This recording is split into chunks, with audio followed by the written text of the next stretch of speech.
Alright, y'all, this your boy Thuggy Zane. I'm in the building with Hurt 'em Bad, Mr. Hurt 'em Bad, the man with a whole long story, right? Started off with Larry Hoover. Everybody pretty much know who Larry Hoover is. Wound up with Suge Knight. Everybody know who Suge Knight is. And then wound up with Tupac, legendary Tupac and Shakur. Alright, my first question though to you, man. How did you meet Larry Hoover? What went on? What went down with that?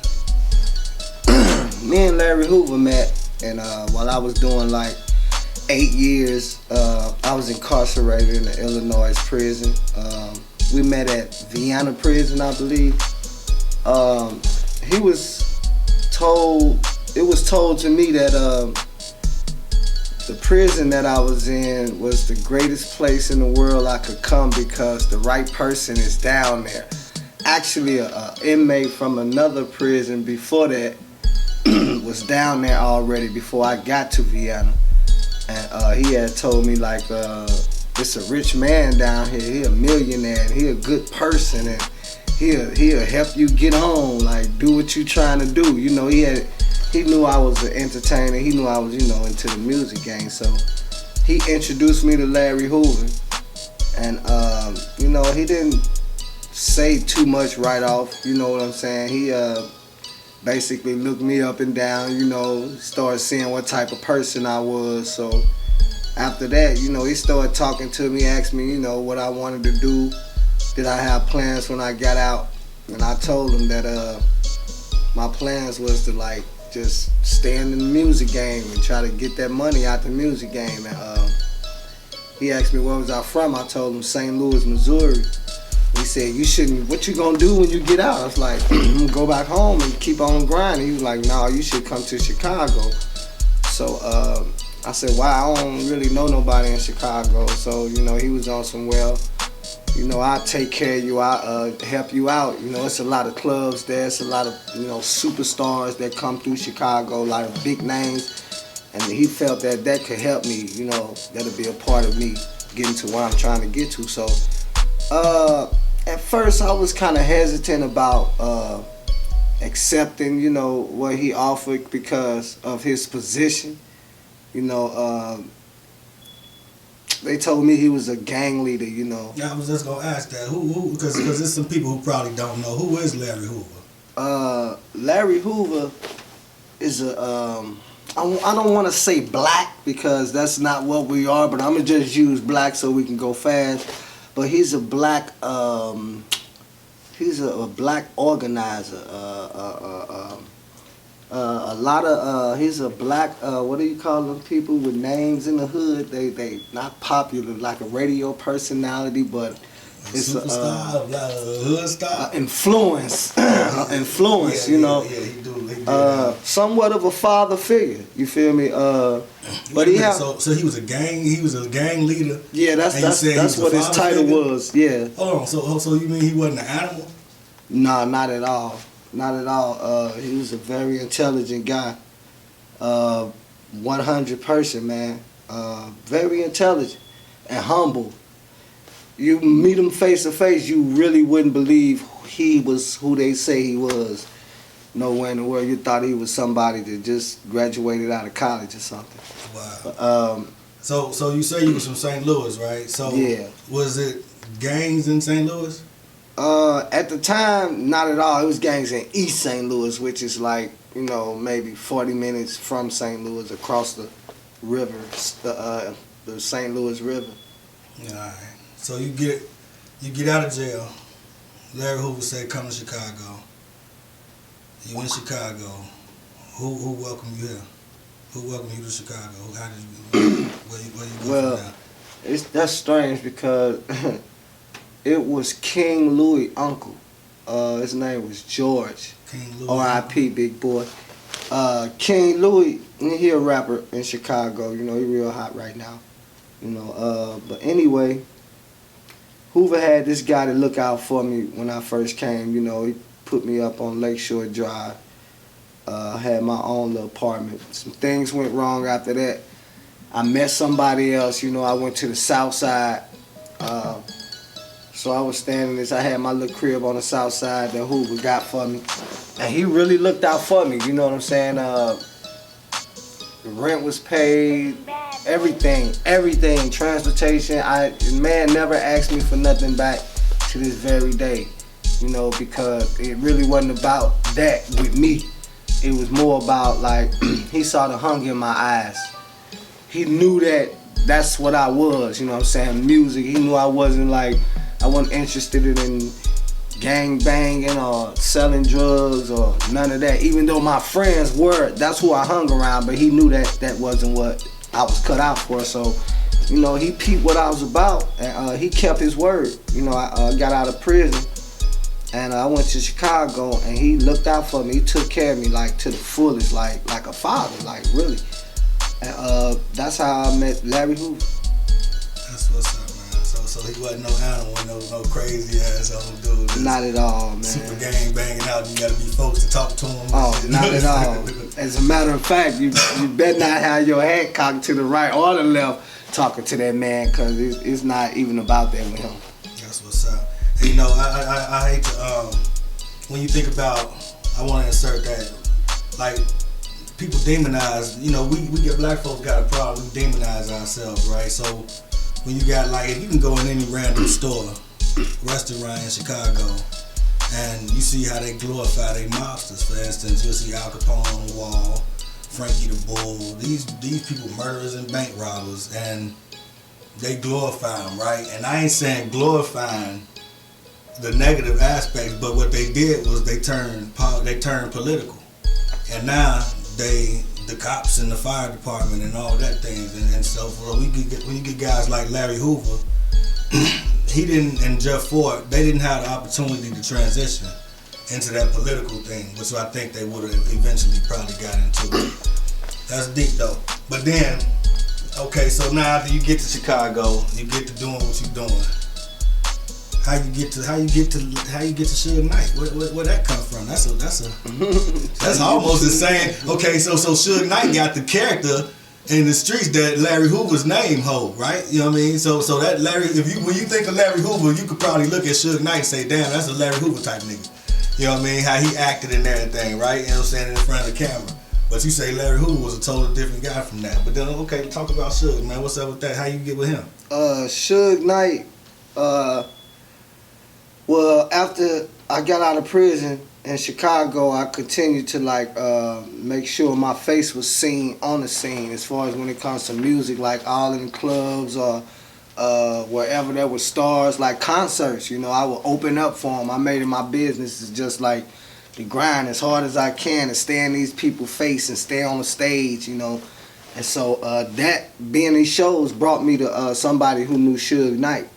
So I was in a show, and I won the show here in Chicago, and somebody who knew Suge, Mark McWilliams, he saw the show, and he told me that I should be in California, and he knew someone that once I meet him, like, my life would, like, start over brand new, like, everything would be okay.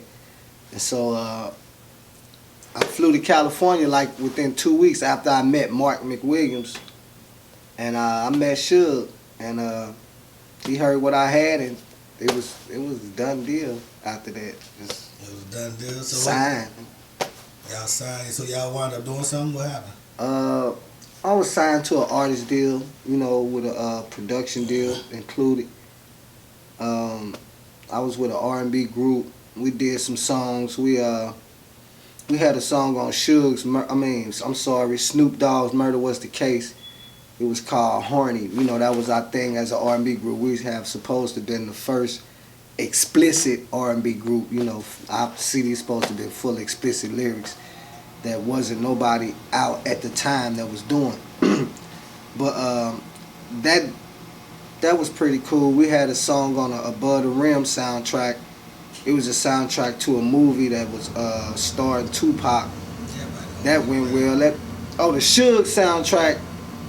It went the Snoop soundtrack. What did I just say? The Suge soundtrack? Murder Was the Case. Right. Murder Was the Case. The Snoop Dogg soundtrack. It sold like 3 million copies. So like the first real song I ever did that they ever put out, it was like on a soundtrack that went 3 million, sold 3 million. So after that, it came Above the Rim. We was featured. We had a song on Above the Rim that sold 3 million. That's 6. And after that, the group, you know, we had some problems. Suge and the group had some problems, and that, you know, that didn't go as planned. So they got X'd out. So that left me alone on death row. You know what I'm saying? So wait a minute, alone on death row? What you talking about? What's that? That left me alone. Like, I didn't have a group. You know, I was signed there. When I got signed, it was like me and the group. You feel me? So the whole deal with that was we supposed to put out an album. You feel me? So once the group broke up, they had their differences with Suge. You know what I'm saying? I don't really know what went down. I don't want to get into that. But after that, you know, I was just, I had to clear some things up with Suge. Because, okay, I'm going to break it down. I had to clear some things up with Suge because before I could come back, Suge thought that I was a part of the differences that he had with my boys. So I had to come to him, you know, like a man and, you know, sit down and talk to him and let him know that I wasn't a part of that. That wasn't an easy task, but I'm just any real nigga from the hood, a real genuine person, a real genuine man. Damn, he would have handled that like I handled it. Everything went right. Suge accepted me back. And like 5 months after that, Tupac came on the scene and I wound up doing Machiavelli. Machiavelli? What you do? You did Machiavelli? Yeah. What you do for Machiavelli? I produced like 6 or 7 songs on Machiavelli. I sang on one song. I basically wrote and produced 6 songs on the Machiavelli CD. What songs?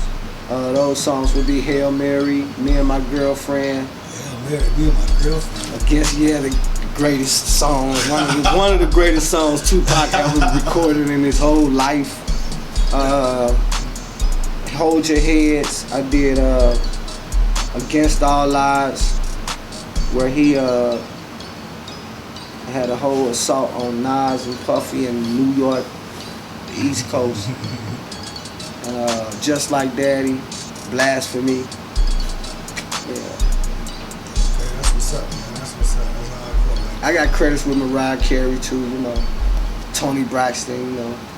50 Cent, Eminem. Y'all type it in, you'll see, you know. Prince, what about Beyonce. You was with Jay Prince for a minute too, then, right? Yeah, I was with Rap A Lot. Rap A Lot. Yeah, I did some stuff with the Ghetto Boys, Scarface. I did some stuff with Willie D. I did the Snipers single that they had out. Yeah, that was it. That's what's up, man. Well, shout out to Scarface and Willie D. Snipers. Willie D got that song cool. Jay Prince.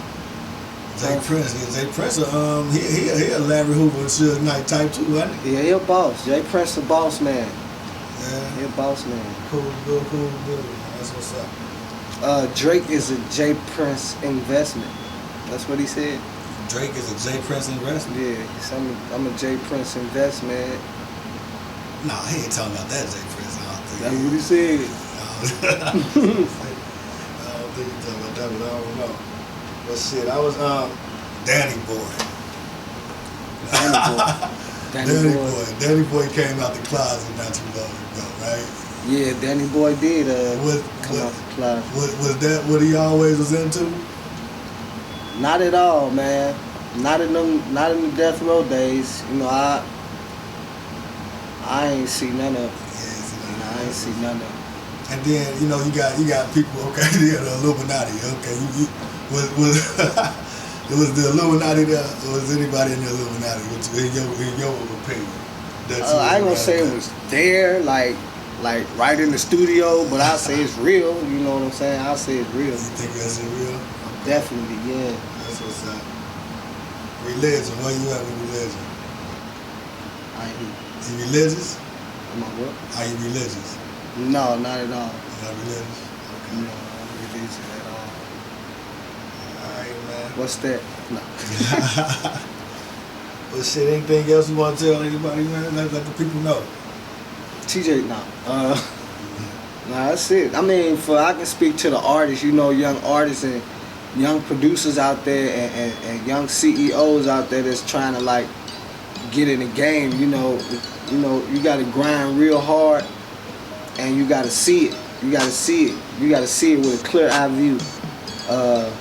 You got to want it bad. And everything that's worth millions, anything that's worth millions, it's always a sacrifice inside of it, no matter what it is. So if you ain't willing to take that sacrifice, you just might not get to where you're trying to get to. But I can promise you, with a gang of hard work and dedication and belief and sacrifice, you'll get there. Yeah. Alright, family. That's what's up, man. We got her back. Get out with me. You don't want that. If you have questions that you would like to ask the streets, contact us at askthestreetsmedia@gmail.com. Don't forget to subscribe. Hope you liked the video. Thanks for watching.